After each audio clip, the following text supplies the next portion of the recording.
नेता प्रतिपक्ष टीकाराम जूली ने पचपदरा रिफाइनरी को लेकर बीजेपी सरकार पर गंभीर हमला बोला, आरोप लगाए और कहा कि बीजेपी ने जनता से जो वादा किया था उसे उन्होंने तोड़ दिया।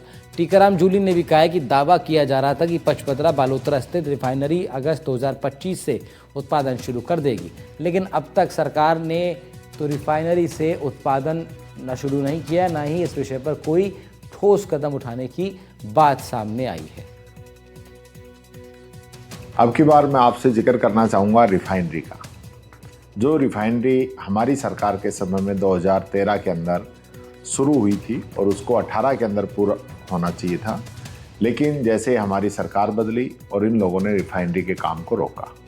18 के अंदर फिर वापस हमारी सरकार आई और हमने 18 से 23 तक इसका लगभग 80% काम पूरा किया, लेकिन 13 से 18 इनका कार्यकाल और अब 23 से लेकर 25 2 साल का ये कार्यकाल, यानी 7 साल में ये लोग 20% काम इसका पूरा नहीं कर पाए।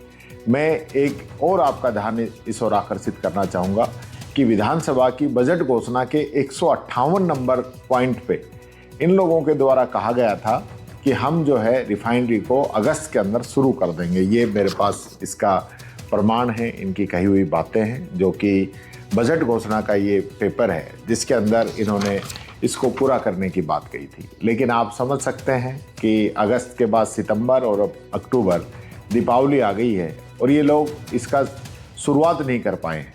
शुरुआत भी इनको चरणबद्ध रूप से करनी है, यानी कंप्लीट नहीं कर पाएंगे।